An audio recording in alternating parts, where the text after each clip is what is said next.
and welcome to this brand new video on the Indian Millennials channel. My name is Rohit Kurpad. I bring about contextual information based on things that are happening in India, in the world, and in our beloved marketplace. And there's another marketplace that is as shady as it can get. This is the scam market of India, or the online scam market of India. Ladies and gentlemen, boys and girls, this video might blow your mind, but it will also give you some context on how to avoid these scammers and how to be safe in a world that is increasingly online, increasingly digitized, and how to keep yourselves, your data, and more importantly, your money safe from these scammers. The online scam market of India is close to 1,456 crore rupees.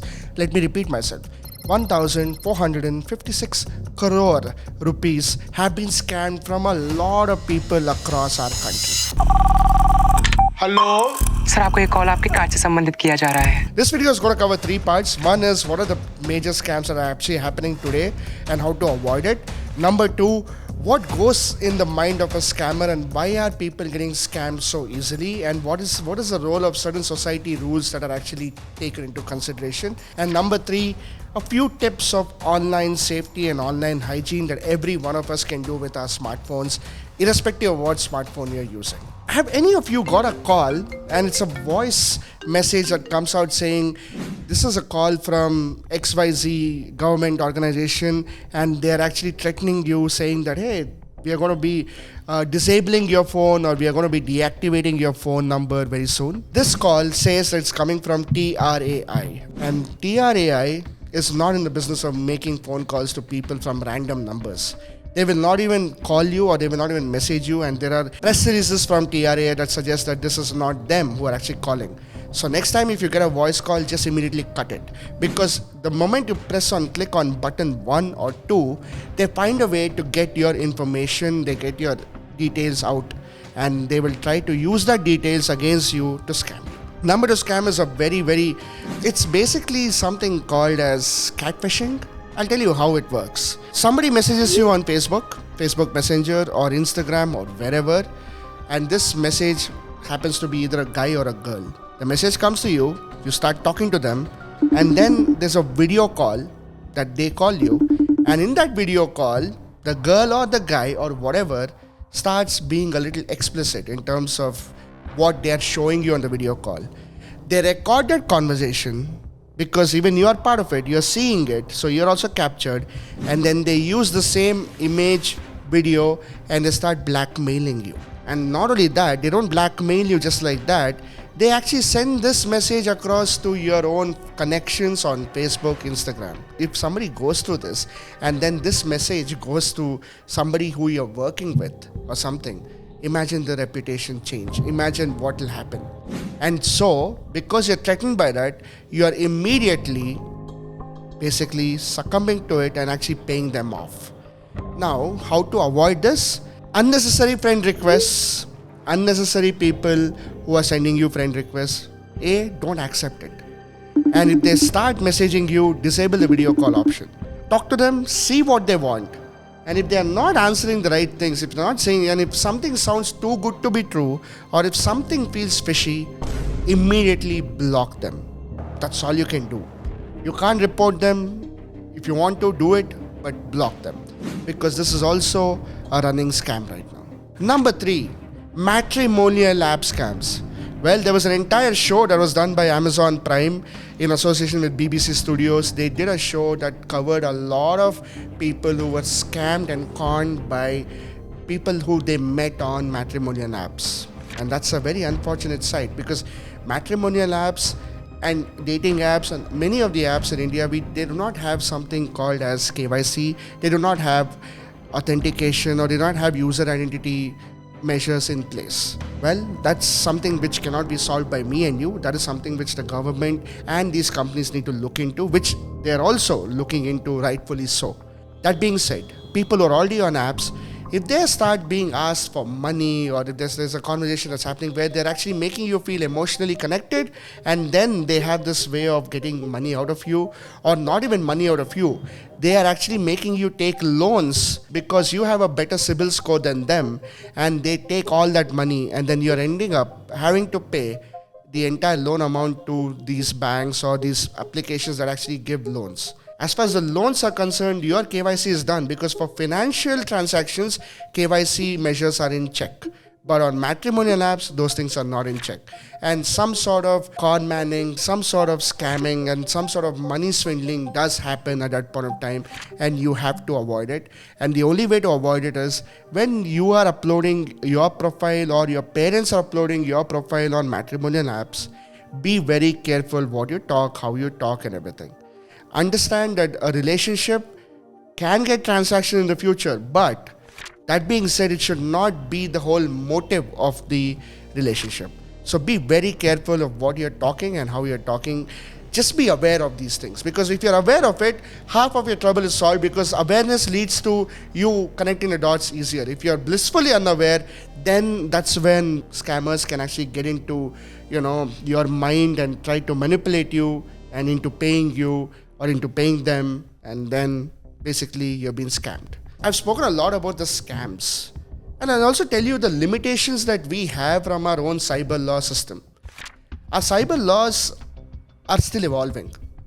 Basically, technology has gone up so fast, society is still getting there, and the legal system is also still getting there. I'll just give you a simple perspective.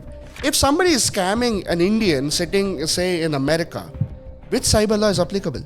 Even if this guy or girl, whoever is a scammer, has been arrested, where will he be tried? And second thing, who is going to compensate the person who's been scammed? Why am I covering broad range of very vague stuff in terms of scams? I've done a video about scams earlier on this channel as well, and that still holds true even today. Do check it out. It's available right here.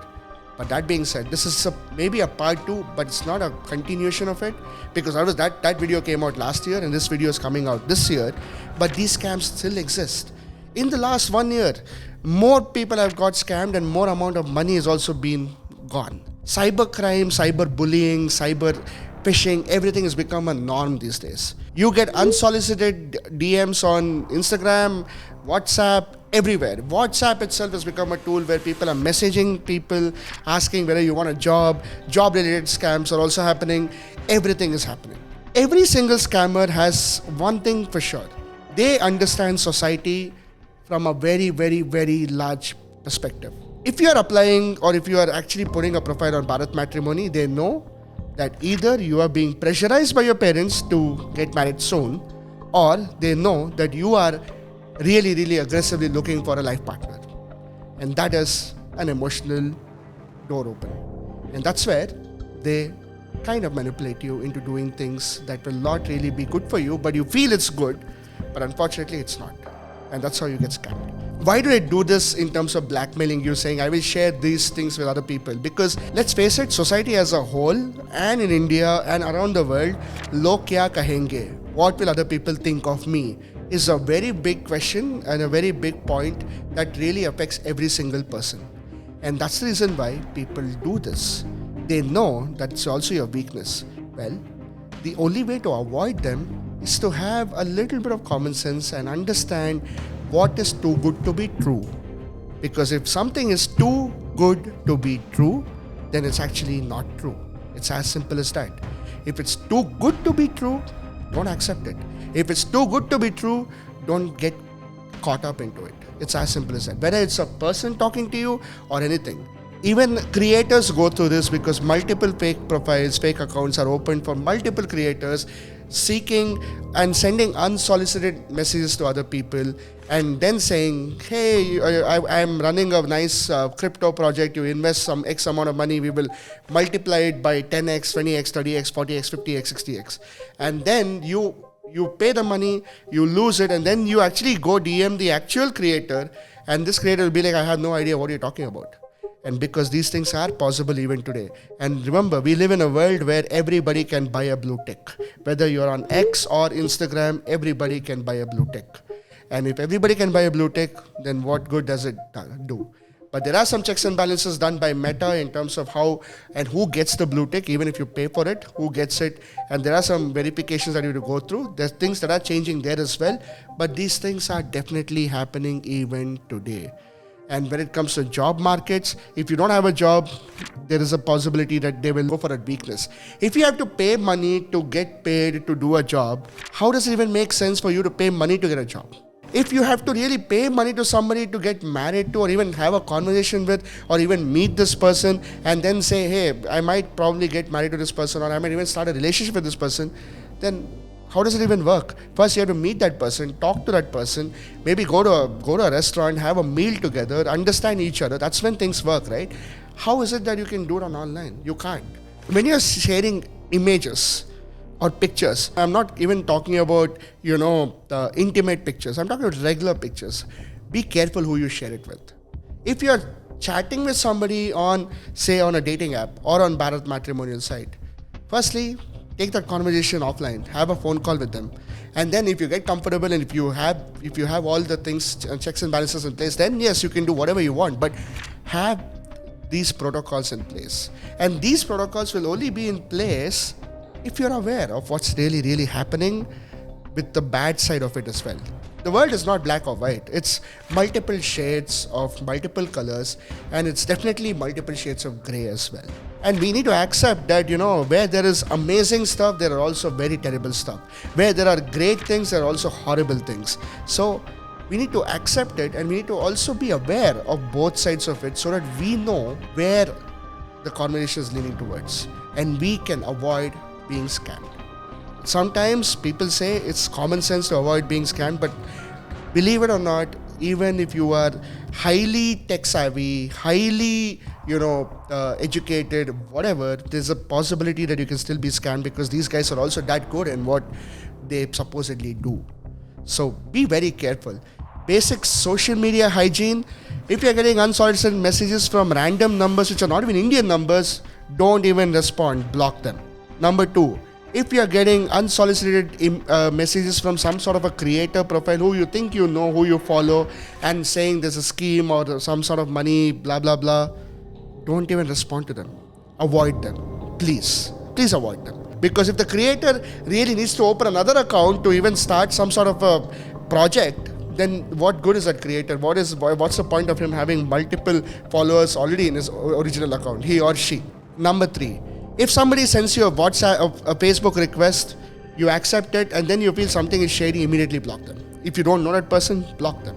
And number 4, when somebody's account is getting hacked, and if you see there's some sort of weird messages coming on Instagram saying, I bought this car thanks to this girl who helped me because of Bitcoin and some crypto and something, again, avoid them. Immediately call this person if you have the number, tell them that your Instagram has been hacked, and help these people because you know them. They will not suddenly buy a car and put an image saying thanking somebody else for taking it. So use some sort of basic understanding of your own circle if you see somebody like that. These are the guys who will actually come and impersonate your friend and then start messaging you saying, okay, hi, I got this money, you also get this money, do this, do that. It doesn't work like that, right?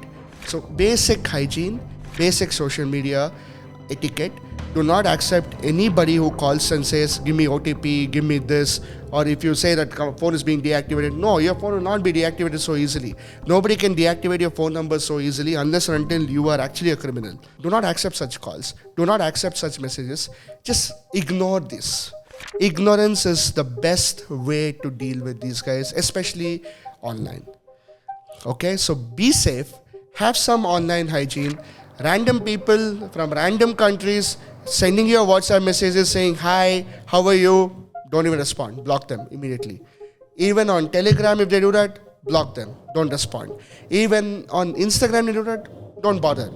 If they're talking to you and if you feel there's something interesting, be aware of what's happening also so you can be safe. As long as you know what's happening in the world and all shades of the world, you will be better equipped to deal with whatever comes your way. And that's why you need to be very, very careful. Prevention through awareness. Just prevent whatever you're going through by just being aware. That's the only way to cure this malice. So I wish you all a very safe digital journey. And if you have your own experiences to share, please comment down below. I'll be more than happy to understand what you guys are saying. And I'll be more than happy to even engage with you guys on anything. So thank you so much for watching this video. Until next time, stay tuned for more such content from the Indian Millennials channel. Take care, goodbye, and stay safe.